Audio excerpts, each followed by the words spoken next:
We actually lost a close Lost family my dad. friend recently. My mother is a breast cancer I have survivor. a sister-in-law that has cancer. My father's recovering prostate cancer, Diagnosed but with prostate Sister cancer that and has with had bladder cancer. 4 people work that I know. My sister-in-law was diagnosed with breast found out that I had prostate cancer. This is the Relay for Life, the American Cancer Society's counterstrike to one of the most malicious diseases to plague mankind. If cancer has not had a direct effect on you, think about it. Chances are you know of someone whom it has. This team of city workers knows all too well. That's why they formed Eddie and the City Cruisers 4 years ago. We all know there's somebody in everybody's family that does have cancer, and we thought that working for the city and working for the community, that it would be good to give back to the community in a way that would support an organization that is doing something good for the community. The name Eddie and the City Cruisers was originally chosen because the theme 4 years ago was Cruising for a Cure. And since everybody loves Ed, the name stuck. Once the city's team was formed, it was not long before they started getting noticed. the Rochester Hills team, I would have to say, first of all, they were a struggle to get on because Ed was like, I don't think I want to do this. This is a huge commitment. But when he committed, the minute Ed committed, he went in 200%. From day one, the first year they were involved, they won this Team Spirit Award, the Team Campsite, Best Team Campsite Award. They went out fundraising and got so many people involved, and what ended up happening with our relationship with the city is we received a better relationship with the VFWs. We now have flag carriers, and we have this huge community of people that door opened up, which has made our relay even more successful. Aside from those good things, the city's team was also recognized for raising the most money among rookie teams their first year, and for raising the most money period in 2006 and 2007. This year, Eddie and the City Cruisers sent $16,331.93 into the fight against cancer. For them, this day is the culmination of a year's worth of planning and fundraising. Now, the key to fundraising is to start with fun. This was probably best illustrated at their hoedown, which featured real spurs and even a genuine U.S. Marshal, who gets his vests from the Royal Park Hotel.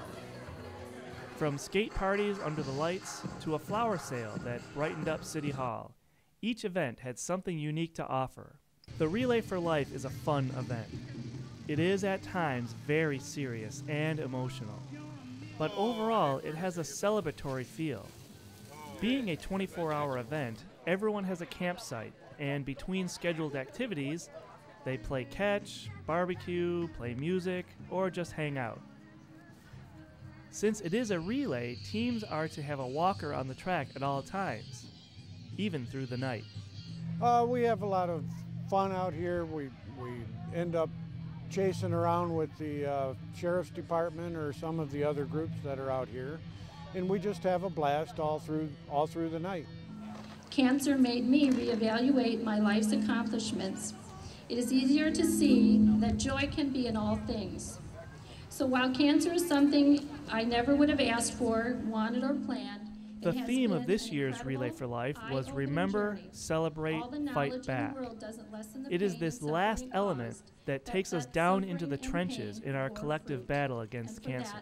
Last year I was diagnosed with prostate cancer and with bladder cancer, and thanks to a lot of the value of the research that's come from, including from funding from Relay for Life, I've actually had the tumor removed from the bladder, and I had beam radiation for the cancer, and I'm cancer-free right now, so I'm feeling great. You know, it's one of these, I guess maybe it's a selfish feeling because I know I'm making a difference, but it makes me feel so good. And the people that I meet, knowing that maybe the next dollar we raise is the one that'll cure cancer. Strong incentive to keep up that fight. Almost as strong as hearing how this event has affected some of the people involved. It touched me personally 2 years ago when I found out that I had prostate cancer. So I've gone through the treatment and so on, and that's why I'm wearing this purple shirt today. You know, it's funny that 4 years ago when I started, I was asked to come and play some music here, and we had a great time. And then the following year when I came back, we had a great time. And by the time we were here last year, I was actually a cancer survivor.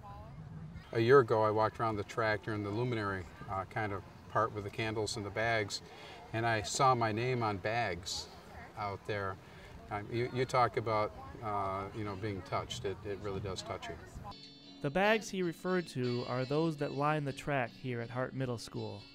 Each is in honor of a warrior in the battle against this disease, some victorious, others not. They are filled with sand and a candle to be lit at dusk in preparation for the luminary ceremony. Definitely the emotional pinnacle of this 24-hour event. Down this way.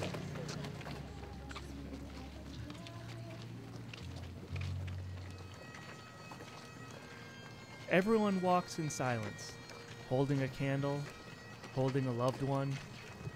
It is a fitting tribute to those who fought cancer and lost. As the familiar Chinese proverb goes, better to light a candle than to curse the darkness. Ancient Hindu text reminds us, in the midst of the sun is the light. In the midst of the light is truth. In the midst of truth is the imperishable being. The darkness of cancer has fallen on too many people, and these lights show how they live on, burning in our hearts and minds forever, no matter how dark it gets.